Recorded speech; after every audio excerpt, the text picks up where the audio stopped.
स्वर्ग में जाने का असली अधिकारी कौन होता है? इंसान कौन सा पुण्य करते हैं तो स्वर्ग जाता है? इस कहानी को सुन लिया तो कभी नर्क देखना नहीं पड़ेगा। और हां, इस पवित्र कथा को आधा अधूरा छोड़कर जाने की गलती मत करना, वरना पाप भी लग सकता है। और हां, इस वीडियो को अनादर ना करें। अगर आप श्री कृष्ण और श्री राम का भक्त है तो कमेंट में जय श्री कृष्ण जय श्री राम अवश्य लिखें। एक बार धरती लोक पर 4 व्यक्तियों की मृत्यु एक साथ हुई थी। वे चारों अलग अलग प्रदेश के अलग अलग शहर के रहने वाले थे। संयोग से उन चारों का अंत समय आ गया। एक ही समय पर यम के दूत उन चारों को लेने के लिए आए। मरने वालों में एक तो किसी शहर का राजा था, एक बड़ा धनी व्यापारी था, तीसरा एक पूजा पाठ जप तप करने वाला पंडित था, और चौथा एक मजदूर था जो दिन भर मेहनत मजदूरी करके अपने परिवार का पालन पोषण करता था। चारों की आत्मा को यमदूत लेकर धर्म की सभा में पहुंचे।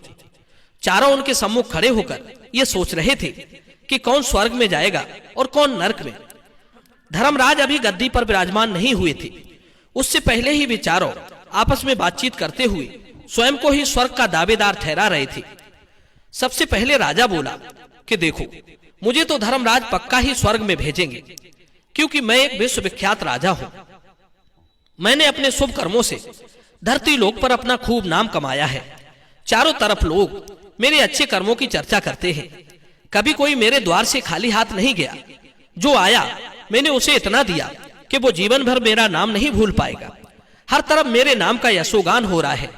मेरे द्वारा लुटाए गए दान से लाखों लोगों को खाने को अन्न मिला है, रहने को आश्रय मिला है। इसलिए मेरे कर्मों को देखते हुए धर्मराज पक्का मुझे ही स्वर्ग में भेजेंगे।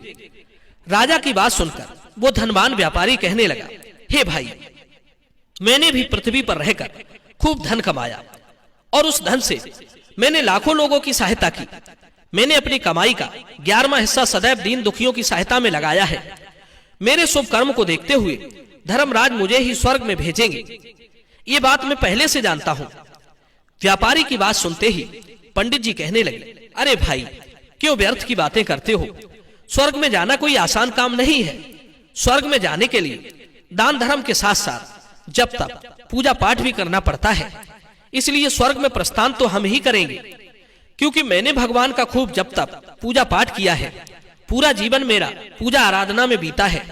मेरे शुभ कर्मों के कारण मुझे ही धर्मराज स्वर्ग का दरवाजा खोलेंगे, यह बात मैं अच्छी तरह से जानता हूं। जब इस प्रकार तीनों ने अपनी अपनी बात कह दी, अपने अपने लिए स्वर्ग का दावेदार ठहरा दिया, अब सब उस चौथे व्यक्ति मजदूर की ओर देख रहे थे कि देखें ये क्या कहता है। क्या इसने भी कोई अच्छा काम किया है या नहीं, या फिर इसका पूरा जीवन मजदूरी करते हुए दूसरे के अधीन रहकर ही बीता है। मजदूर उन सबकी बातों को चुपचाप नीचे को नजरें झुकाए खड़ा खड़ा सुनता रहा, और वे तीनों बड़े गर्व के साथ अपनी अपनी प्रशंसा करते जा रहे थे। तभी धर्मराज अपने साथी चित्रगुप्त के साथ दरबार में हाजिर होते हैं। चित्रगुप्त के हाथों में एक मोटी सी किताब थी, जिसमें समस्त प्राणियों के कर्मों का लेखा जोखा लिखा था। धर्मराज अपने सिंहासन पर विराजमान होते हैं। उसके बाद चित्रगुप्त ने राजा को अपने पास बुलाया और उससे पूछने लगे कि तुम बताओ, तुम तो धरती पर बड़े ही प्रख्यात राजा थे। तुमने अपने जीवन में कौन कौन से शुभ कर्म किए हैं? कितने लोगों को दुख दिया है, कितने लोगों का भला किया है? मैं अपनी पुस्तक में देखकर यह फैसला करूंगा कि आप स्वर्ग में जाने के अधिकारी हैं या नहीं हैं। तब बड़े गर्व के साथ राजा अपने कर्मों को बताता है, हे भगवान, मैं एक बहुत बड़े राज्य का स्वामी था। मेरा राज्य बड़ा ही समृद्ध और खुशहाल था। मेरे राज्य में दीनहीन बहुत ही कम थे। सब मेरी छत्र छाया में बड़े आनंद के साथ जीवन यापन कर रहे थे। मैंने अपने राज्य के लोगों को किसी चीज की कमी नहीं होने दी। हर भूखे को भोजन मिलता था। लाखों की धन माया उन्हें रोज दान की जाती थी। प्रजा के लोग मुझसे बहुत खुश रहते थे। दिन रात वे मेरा यशोगान करते थे। यही मेरे जीवन के अच्छे कर्म हैं। राजा की बात सुनकर चित्रगुप्त ने अपनी पुस्तक में देखा और देखने के बाद राजा से कहा, तुम्हारा कथन सत्य है। सचमुच तुमने अपनी प्रजा को बहुत सुख दिया है, परंतु इसके साथ साथ तुमने अपराध भी बहुत किया है। तुमने अपनी राज्य की सीमा को बढ़ाने के लिए जितने युद्ध लड़े हैं, उन युद्धों में हजारों लाखों की संख्या में सैनिकों ने अपनी जान गंवाई है। उन सबकी मृत्यु का कारण सिर्फ तुम हो। उनके परिवारों को, उनके बच्चों को अनाथ करने वाले, उनकी स्त्रियों को विधवा बनाने वाले सिर्फ तुम हो। तुमने लोभ बस हजारों परिवारों को घोर दुख दिया है। युद्ध लड़कर राज्य बढ़ाने से अच्छा था कि तुम अपने पड़ोसी देशों से मित्रता करके उनके साथ व्यापार करती। आपका राज्य तब भी समृद्ध और संपन्न होता। तुमने अपनी प्रजा को सैनिकों के रक्त से सींचकर सुखी बनाया है, इसलिए तुम स्वर्ग के अधिकारी नहीं रहे। राजा चुपचाप पीछे को हट गया। इसके बाद उस व्यापारी से पूछा, आपने धरती पर कौन कौन से अच्छे कर्म किए हैं? तब व्यापारी कहता है, हे भगवान, मैंने धरती पर जितना धन कमाया उसका 11वां भाग अच्छे कामों में लगाया है। लाखों लोगों को भोजन खिलाया है, कई आश्रमों को दान दिया है, कई बेघर लोगों को अपने धन से घर बनवाया है, कई शहरों में मंदिरों का निर्माण कराया है, जगह जगह मुसाफिरों को ठहरने के लिए धर्मशालाएं बनवाई हैं, पानी के प्याऊ लगवाए हैं, प्रत्येक तीर्थों में भंडारे करवाए हैं। यही मेरे अच्छे कर्म हैं। व्यापारी की बात सुनने के बाद चित्रगुप्त ने अपनी पुस्तक खोली जिसमें उसके जीवन के सारे अच्छे बुरे कर्म लिखे थे। चित्रगुप्त ने बताया कि देखो, तुम जो कहते हो वो सत्य है। तुमने धरती पर खूब दान धर्म किया है, पर तुम्हारा पाप ये है कि तुमने धरती पर जो दान धर्म किया है वो तुमने उस पैसे से किया है जिसको कमाने के लिए तुमने बहुत झूठ बोला है, बहुत ठगी की है, कई चीजों में मिलावट करके बेचा है, नकली चीजों को असली के दामों में बेचा है, कितने व्यापारियों को रास्ते से हटाया है। तुम्हारे इन कर्मों से न जाने कितने लोग बीमार होकर मर गए, कितनों ने आत्महत्या कर ली, कितनों की मेहनत का पैसा तुम्हारे पास आ गया। उन सब लोगों की बद्दुआएं तुम्हारे साथ हैं। तुमने जो कुछ भी अच्छा काम किया है वो बुरे कर्म करके ही किया है, इसलिए तुम्हारे पास तुम्हारा कोई शुभ कर्म नहीं है। तुम स्वर्ग में जाने के अधिकारी नहीं हो। चित्रगुप्त की बात सुनकर व्यापारी भी उदास होकर पीछे हट गया। उसके बाद पंडित जी को बुलाया और पूछने लगे, तुमने अपने जीवन में कौन से अच्छे कर्म किए हैं? तब पंडित जी कहते हैं, हे भगवान, मेरा पुण्य ये है कि मैंने हजारों लोगों को ज्ञान दिया है, हजारों यज्ञों के अनुष्ठानों को संपन्न कराया है, हजारों के घरों में पूजा पाठ कराई है, दिन रात मैंने ईश्वर का जप किया है, हजारों कन्याओं का विवाह कराया है, लाखों पिंडदान श्राद्ध कर्म कराए हैं, अज्ञानियों को मार्ग सुझाया है। इससे ज्यादा शुभ कर्म और क्या हो सकते हैं? तब चित्रगुप्त अपनी पुस्तक में देखकर बताते हैं, हे पंडित जी महाराज, आपका कहना सर्वथा सत्य है।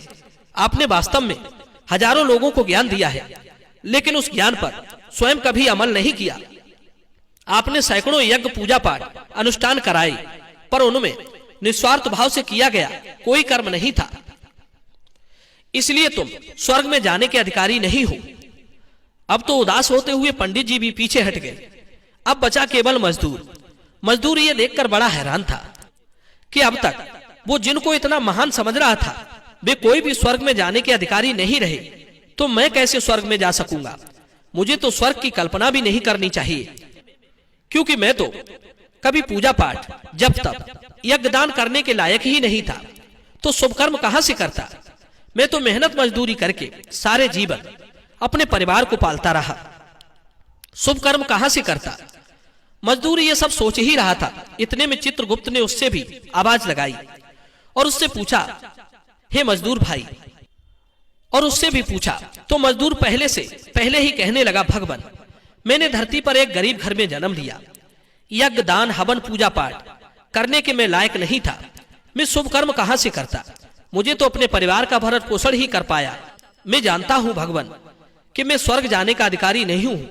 मैंने धरती पर भी नरक भोगा है और यहां भी भोगूंगा, पर मेरी एक हार्दिक इच्छा है, मैं स्वर्ग में तो जा नहीं पाऊंगा। मैं एक बार स्वर्ग को अपनी आंखों से झांक कर देखना चाहता हूं। इससे अधिक मेरी कोई इच्छा नहीं है, क्योंकि मैंने ऐसा कोई काम नहीं किया जो कुछ देर के लिए ही स्वर्ग में पहुंच पाता। गरीबी में पला बड़ा, काम के बाद लोगों की सेवा के लिए मेरे पास समय नहीं रहता।